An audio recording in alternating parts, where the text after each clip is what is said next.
Hi guys, it's Steph from IDRIVEACLASSIC, and today I'm back and I'm reviewing a car that I've never done before. I've never done a Jag, so today's my first time in a Jag, driving it, and I've picked this amazing XJ40. So this isn't something that is necessarily concourse, but I'm going to talk to you all about that as we go round. So we're going to start off by having a look around the outside of the car. We're going to hop inside, have a look around the inside. We're going to have a look under the bonnet, have a chat with the owner, take it out for a drive, and I'm going to try and give you a bit of a perspective on what it's like to be behind the wheel of one of the coolest cars and one of the most luxurious cars I've ever driven. So let's go and have a look around the outside of the car. So we've got the first Jaguar for iDRIVEACLASSIC, and today we're out in an XJ6, which sits as part of the XJ40 range. And it's not just any XJ6, it's an XJ Gold, which means it was one of the very last ever made. So it's 1994, May 1994, right at the end of production. And it's quite an exciting car because it's not just any old Jag. It's not one that I've just pulled out from somewhere concourse. This is someone's daily driver, so be kind when you're leaving your comments. Remember that this is someone's daily driver. It's a work in progress. It's a rolling restoration, so it's not going to look absolutely perfect, but I wanted to take it out because I knew that we could have lots of fun in it, and it was exciting to feature something that was just a little bit different. So for those of you who don't know too much about the Jaguar XJ range, they are a series of full-size luxury cars which were produced by Jaguar. Now, they were produced all the way back, first of all, in 1968, and interestingly, the first XJ model was the last to have input from Sir William Leyland, who was the company's co-founder. So since 1970, so very early on, the XJ has been the flagship four-door model for Jaguar, and therefore it seemed absolutely perfect as a great way to introduce Jaguar to the iDRIVEACLASSIC channel and to do something a little bit different, because you guys all told me in your droves that you loved seeing the Rolls Royce. So I went out there and I tried to find something else luxury to show you, and to be quite honest, I've always wanted to try a Jag, so it's quite exciting for me too. Now, since the introduction in 1968, there have been 4 generations, which were 68, 86, 2003, and then the X351 introduced in 2009. So the XJ6 that we're testing today fits into the XJ40 generation. And can you believe development on the new car began all the way back in the early 1970s? So small scale models were being devised as early as 1972. However, there were problems, and first of all, to explain how Jaguar ended up with those problems, because it wasn't the fault of Jaguar or the cars really, I have to start by giving you a little bit of background knowledge. So before we go any further, Sir William Leyland was concerned about the future of Jaguar in the 60s due to his age, a lack of obvious heir, so very different to nowadays. It was very much more traditional. So there was no obvious heir to the business, and there was threat to ongoing supply of bodies.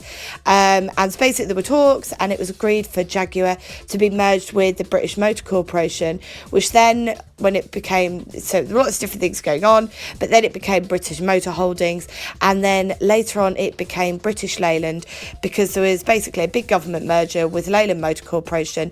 It was in that era of everything being nationalised. So a brief bit of history for anybody who wondered how Jaguar ended up sitting alongside brands like Austin, Rover. There's so many that sat under that British Leyland umbrella, and for me it was something I looked into because I thought it was a bit weird too. Now, back to where we were. So it's 1972. It's chaos at British Leyland. There's an oil crisis. There's plenty of strikes. And do you know what that means? It means that everything slows down or goes entirely on hold. So this kind of meant a lot for Jaguar. It meant that everything that was going on with these cars was pretty much put on hold. It was a bit of a nightmare. So the XJ40 was then introduced. So basically, there was a lot going on through the 80s. In the 80s, Jaguar was sold privately on the stock market in 84. And in 86, the XJ40 was introduced at the British International Motor Show. And the XJ40 was built with strength and simplicity in mind. More emphasis was placed on the build quality to help justify the price, and also the luxury branding as well, and to help distance from disaster-stricken BL. And then simplicity was addressed with 25% fewer body panel pressings required in comparison to the previous model, which then meant that the car was lighter, it increased the stiffness of the chassis and reduced the noise inside the car when you were driving, which when we go for a drive today, you'll see what it's all about. It's exceptional. So the new model also saw different styling, which offered a more squared off and angular look than the car before it. The rounded headlamps were replaced with rectangular units that you see today. And for those of you that follow Hubnut and absolutely love a wiper, it's got a single wide sweep windscreen wiper, and as you'll see when we pop inside today, the dash also received an upgrade, and you've got digital display in addition to the usual dials. So it's time to hop inside. I want to show you this car. It's absolutely exceptional, but please remember, this is somebody's daily driven Jag, very much a work in progress. So when you're commenting on the video today, make sure you're kind, because this is somebody's well loved car, and I would hate to see I'd hate to see a replica of some of the comments that we saw on the Marina video, because they were absolutely horrendous. So let's pop this bonnet down, jump inside the car and see what it's all about. Guys, I absolutely love this Jag already. Now, as you've probably noticed as we've looked around the outside, it's not the most pristine of Jags, but that wasn't what I was looking for. So I did a bit of a shout out. I've noticed a bit of a trend that more and more of my friends that seem to have very kind of average everyday jobs seem to be taking on Jags as a secondary car or a tertiary car, and seem to be driving them quite frequently. So I wanted to come out and find out what it was all about. Why are people buying Jags? Because for me, I look at them and they're quite expensive in terms of running. They're not as expensive as you think to buy second hand. I think that probably most people could save up enough to get a Jag, but it's the idea that you've got to, you know, you've got to go into the world of servicing and all the rest of it, and servicing can cost anywhere from £1.5 grand to £2 grand. Your parts are expensive. So I thought, you know what, I'm going to come out, I'm going to test a Jag that is not necessarily, you know, concourse or the best of its class. I wanted to test one of these everyday Jags that people are buying, and wanted to have a chat with Callum. I wanted to discover the pitfalls of it and just why people are so addicted, because like Callum, everyone I know that seems to be buying these 80s and 90s Jags seems to be buying one, maybe two, getting a second one, getting a third one after that. So there must be something in it. I knew there had to be some magic. So I've had a look around the outside, and already I think it looks like a very imposing car. It's something that I kind of remember, you know, as a child, it would be something that the very creme de la creme of society would be driving. They're beautiful cars, and in fact when this car was new, it was £30,000, I believe, so it's about the same price as a Range Rover. And so in 1994, when you bought this, it was quite a considerable cost when you think that the average man's salary wasn't making 30 grand a year. It's still not now. So it was a massive purchase, and you had to be very well off to be owning something like this. So it's probably quite exciting really that we're getting to test something like this today, just like when we did with the Rolls Royce. It's something that would be totally out of the grasp normally, but nowadays it's coming into that more affordable bracket. So we've had a look around the outside, and as you've probably seen, there's a bit of patina on the car. Now as we jump inside, you'll notice there's a few bits as well. And if you're commenting on this video, be kind, because remember, and it's something that I noticed with the Marina video, just be kind, because remember, it's somebody's car, and we are very privileged to be coming out in it and seeing it, experiencing it. And as I have put a disclaimer in, this is somebody's everyday car. It's a rolling resto, so there's a lot going on. And one of the first things I'll point out is the car doesn't have headlining. So just do a very quick sweep of the car. Now this is because there are some electrical gremlins, so there's a few different things going on. So Callum's taken the headlining out just to kind of explore what those problems might be, and I'll bring you back around to the front of the car, and I'll tell you the first thing I've spotted that I don't really like about the Jag. Now this is pretty much the only thing I haven't spotted, and it's over here, or what should I say is not over here, and it's a glove box. Now I'm really annoyed about it, because I know that I probably sound like a pensioner who loves chucking Fox's Glacier Mints and old AO road maps into them, but I do like a glove box. It's somewhere you can put your cassette tapes, or I mean, we're in 2019, so most people probably don't buy cassette tapes anymore. But it's one of those things that you can just chuck things into, wires, chargers, because, you know, I don't have one in my everyday car because they're an optional extra on the Metro. So guess who doesn't have one? Me.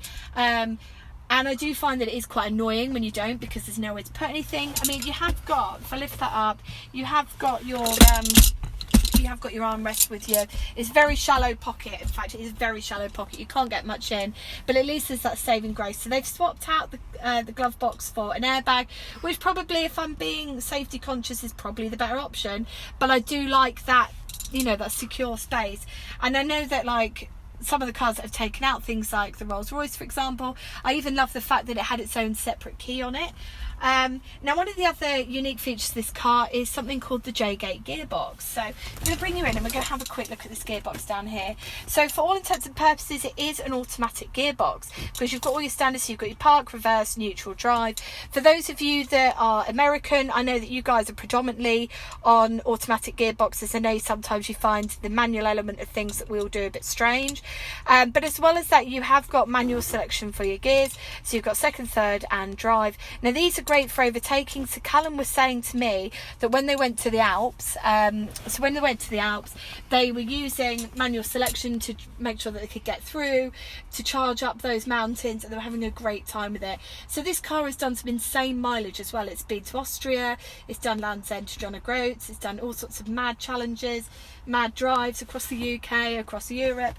So it's a car that's been very much used and enjoyed as well. Now, I'm going to bring you over here. We've got some of the... So bear in mind that this car is from 1994, so I'm quite impressed with some of it. This is absolutely ostentatious, as you could possibly imagine. Not only have you got a... this is real wood as well, because I know people always ask me this question. This is real wood, which has been glossed and varnished. So you open that up, and inside you've got a really ostentatious... you've got your cigarette lighter over here, and you've got your ashtray here. Again, all chrome tipped. I absolutely love that. True decadence in a car. Really adding to that, adding to the value of the car. And again, it's those little luxury touches that I do like when you take out an expensive car. You do have just things that are put in, I think, for frivolous purposes, and I love it. Things like the door locks, the door handles, they're all chrome. Your wood, your varnished wood runs right across the dash, it runs across the doors, it's in all the door trim. I just really love it, even right down to, and some people will argue that this feels quite dated, but I love the fact that on your control panel up here, it's all wood around the dials. Well, it's quite decadent really. So I'm going to switch it on because I want to show you something that I really like about this car. And this is because I quite like gadgets and a bit of a sado. So over here I've got buttons. So basically, I'm going to see if we can get in there. Are we in? Yes, fantastic. So these, just take a quick look at those. So we're looking at average fuel speed used, average speed, range, distance, blah. Now let's look at the control panel. So we'll come up to here, up to your dash. Just in there. Now watch this. So you can press all the buttons and it tells you what your average fuel consumption is, but there's a little button on the controls over here, so just on your hand control, so just the trip one here. Now I can press that and it starts telling me everything that I wanted to see over there. So how much fuel we've got, how much fuel is used, average speed, just basically all your stuff, and it's all there digitally, which, you know, for 1994 I think is absolutely fantastic. You've got all your things that you would expect, and all the controls, and then as well you've got this button here, which I thought was quite interesting, so I love showing you guys some interesting bits and pieces. PS, while we're here, we've also got air conditioning and heating in this car, so this would have been absolutely brilliant for that summer. So for those of you watching from abroad, we had a summer a couple of years ago and it was absolutely diabolical, and I think I got stuck down to the vinyl seats every single day, to the point where I had to stop driving the Morris Minor because it was absolute hell on earth, especially when you wear crimpling. It was just horrendous. So something like aircon would have been absolutely lovely to have. Now over here there's a button, and it's a security feature, so just like this one here. Now if you press this, so even if all the windows are open, they'll all shut, all the doors are locked down, so the whole car goes into some sort of maximum security bank vault status of just everything being locked down. So yes, very interesting car so far. And as well, one of the other things that I'm finding a little bit strange is I'm used to my horn being here or in the centre, and it's just over here. So we've already accidentally hit it a couple of times while I've been out driving. But yes, overall, lots of exciting things going on here, a few unique features that we maybe haven't seen in some of our other test cars. So I think now it's high time we start the car up. Now, this is Callum, the owner of the Jag. He's very kindly lent me the Jag today, and in fact I've been told that it means so much to him and his partner Jill that I'm actually very privileged to be driving it today. So Callum, why this Jaguar? Because it needed a home. Nobody else would give it a home, and all of the keyboard warriors would sit and they would simply talk about how, oh, it doesn't have this and the paintwork is this. Yeah. I just wanted a Jaguar. I've always loved the XJ40. The angular styling really kind of sends it back, because you always feel quite caddish. You feel like you're up to no good whenever you're out and about, and you catch sight of yourself in the glass windows of something, and you genuinely are the coolest thing and person on the road, hands down. So it needed a home. Nobody else would give it. I took it in. We kind of gave it a look over, and although it looks dishevelled and as though it's been in the sea, underneath it's structurally sound, the engine is sound, everything works. It sails through its MOTs, and you can check it, because I'm not a liar. I'm Scottish, I'm not a liar. And therefore, if I were to have an accident, it's perfectly sound. And if I take it on a long journey, which I have done, it's done on a few rallies, it's managed to whip a couple of TVRs, not because it's faster, but because it's more reliable. France, Germany, Austria, Luxembourg. It's done a proper European trip with Ben Coombs's pub-to-pub expedition. How much did you spend on petrol?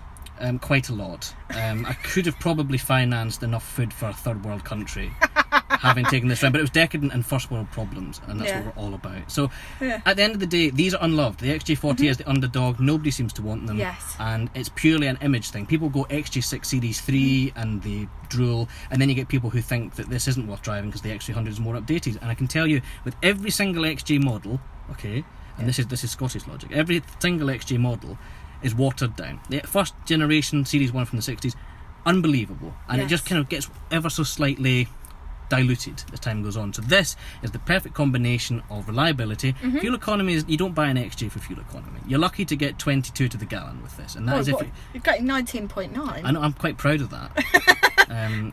It's possibly also the same amount of money that you've just spent. It's 20 quid to do that sort of thing. Oh my god. So it's not fuel efficient, it's not cheap to run, but you know something, it makes you feel $1 million. And this one has dodgy suspension and a broken differential, no headlining, no carpets, but makes me feel more alive than any car I've ever driven. And it's cheaper. This cost £500 to buy. Is that it? That was it.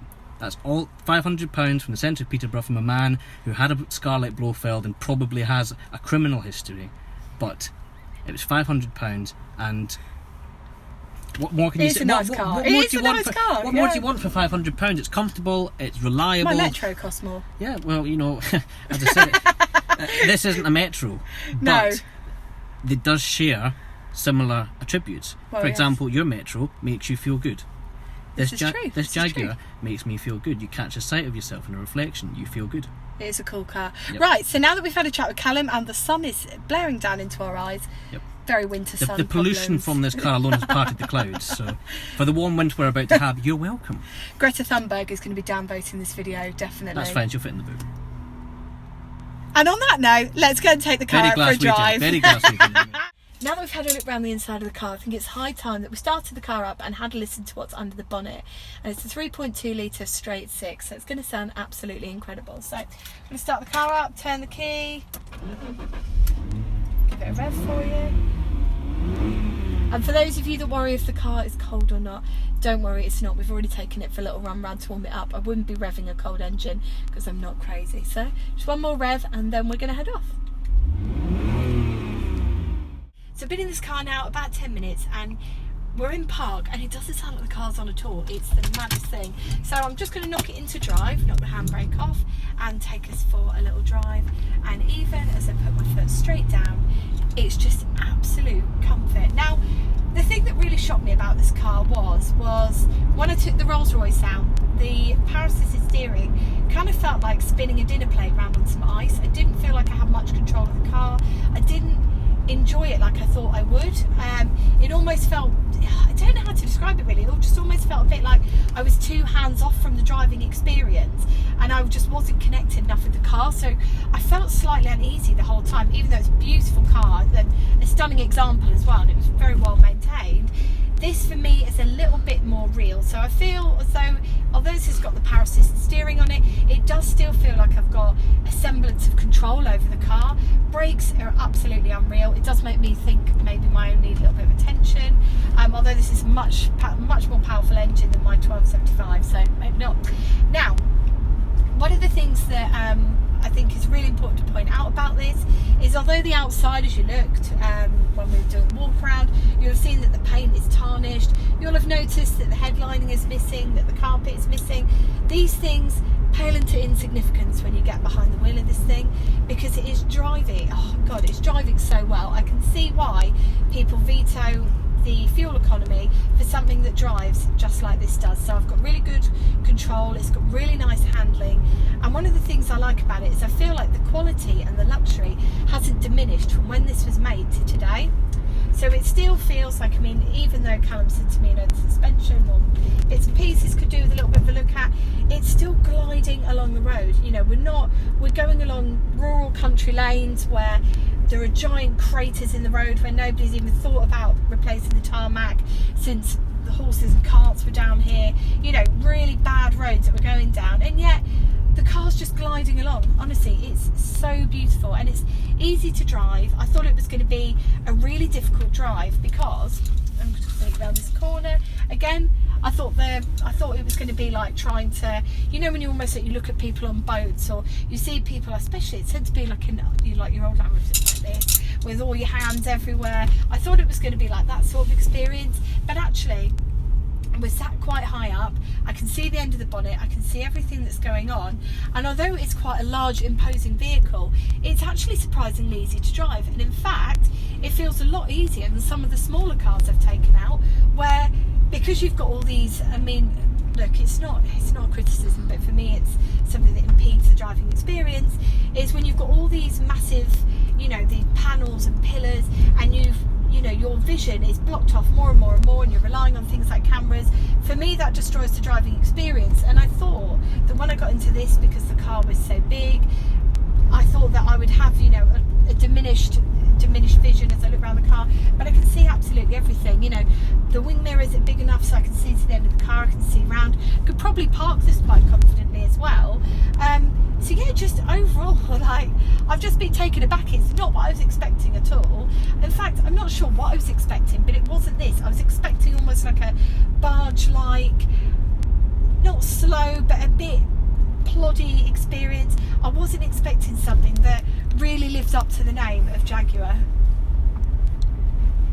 So some people may know this as an XJ6 and some people may know it as an XJ40. Basically the XJ6 was kind of like almost their family name, and then under that you had your different models. So you've got, this is the XJ40, and then after this came the XJ300. And for those of you that like a little bit of geeky knowledge, the XJ300, I believe the base engine, like the lowest engine you could go for, the starter engine was the engine that was in this. So you could feel almost a graduation as you go through the models. Now, what I like to do is when I take a car out is sometimes talk to you about where it's sat in line with competitors. So I guess your two brands that were competing with Jag in this sort of space and time were, well, I guess your competing circuit was your Mercedes, your BMW and your Range Rover as well. So as I said earlier on, I believe the Range Rover was a comparable price bracket, but I guess it was really what you were looking for at the time. So Mercedes, this was more sporty, it had a bit of an edge to it. BMW, I think BMW drivers sometimes, rightly or wrongly, have a bit of a reputation. So maybe you're more refined customer, I was going to say gentleman, but don't want to offend any successful ladies who had a Jaguar new. So your more successful, refined customer might have said, the BMW, I just think, there's a certain type of people that drive them, or people have a certain perception of someone who drives a BMW, so they might have gone for a Jaguar for that very reason. And then of course your Range Rover, but I think your Range Rover, you watch some of the adverts, and in fact if you haven't already you definitely should, because some of them are quite funny. It seems like somebody going off-roading in a suit. It's almost like you may be a man in a suit but you're still rugged, and I think the Jaguar filled that space in the market where somebody wanted something quite sporty but elegant. They didn't want to look too flashy, but they wanted to say, I've arrived, but I've arrived with elegance. And you know what? I think it really delivers with this car, because as I keep saying, and I know I keep saying it, but I'm just so overwhelmed. I did not expect it to be quite as luxurious as it is. It's so gorgeous to drive, and it really holds the road as well. It's the only thing that would put me off, I think, owning one of these myself would be cost. So I know I've kind of talked about it as we go through. I might cut it actually by the time you guys watch the video, but when we were talking about it earlier on, we were talking about things like servicing. Service can cost you anywhere from £1,500 to £2,000. So I'm trying to think what that would be. I don't know what it would be if you were abroad, but I guess it's probably going to be, you know, a similar level of markup. And you know, your parts are expensive. Anything Jaguar Land Rover is expensive, basically. So it's not necessarily a purchase cost, because I mean, look, I'm sure we could probably all find £500 if we had to for a second-hand car. I mean, the Clio that I took out a few months ago, that was £300. So I'm sure we could all £500 to find a car like this. But if you don't intend on running it into the ground, and you never should with a car, because I think it's the worst thing you can do to a car, run them into the ground. You should try and keep them going. Is there are going to be costs attached. So I guess if you're a mechanic, you could probably keep this going, you know, quite easily yourself. There's still enough under the bonnet that you can access, which we saw when we looked under the bonnet. But if you're just the average Joe, and you know you're going to be taking it into the garage for this, that and the other, it's probably quite an expensive decision to make to get a Jag. But do I think it's worth it? Absolutely. Would I do it myself? Probably not, just because I don't think I could sign up for all the costs attached. I really, really couldn't. Even though it's a beautiful car, until I win the lottery, or bag a rich husband, both of which are very highly unlikely to happen ever, I don't think a Jag's for me. But it hasn't stopped me loving it. So yeah, if you're in a position to do it, I think you should try and get behind the wheel of one, because they are very fun to drive, or get one yourself if you're in a position to, because it's probably one of the most exceptional cars I've taken on test, and it totally wasn't what I was expecting, which in a way adds to the pleasure. Guys, I'm so sad, because this has been one of my favourite test drives, and I'm going to have to chuck the keys back at Callum soon, and I'm very disappointed to be doing so, because it's been one of my favourite cars and I wasn't expecting it. I've enjoyed it just as much as some of my top test drives, like the Zephyr, like the Corsair, but for totally different reasons. So like, I've enjoyed those because they're quite quirky, or you know, I love that 50s nostalgia, especially in the Zephyr. But for this, it was totally different. So I've never really, apart from the Rolls Royce, I've never driven something massively luxurious. And for me, this was something totally different to do today, and I really, really enjoyed it, and I didn't expect to. I thought it was going to be nice. I thought it would be, if I'm honest, I thought it would be kind of the upper levels of okay, but no, I've been totally blown away. Every single thing about this Jag I absolutely loved, and the only thing that's stopping me from getting one, and I'm going to keep reminding myself of this because I cannot get one, I cannot afford to take on another financial liability, is that it costs so much to keep them on the road, you know, like you've got your servicing, you've got your parts, and it would be a great disservice if I did a review of a car like this, a car so exceptional that all I can say is definitely get one if you can afford it, and me not mention the cost of keeping them on the road, because I think that is, you know, one of the reasons that maybe they are a little bit cheaper to buy and people are a little bit more hesitant are those costs. But if you're handy with a spanner, or you know your dad is, or somebody you love, or you know, to keep it right on, my friend Stacey's a mechanic, so it could be the female in your family that can do it. Anyway, I'm waffling on. In short, to summarise, this is an absolutely brilliant car. I'm totally in love with it, and I'm absolutely furious that I've got to give the keys back, because it's one of the most beautiful cars I've ever driven, and it's exceptional in every way possible, despite the fact it has no headlining. So I really hope you've enjoyed the video. It's been an absolute pleasure to make it, because this has been one of the most beautiful cars I've ever driven. So until next time, take care.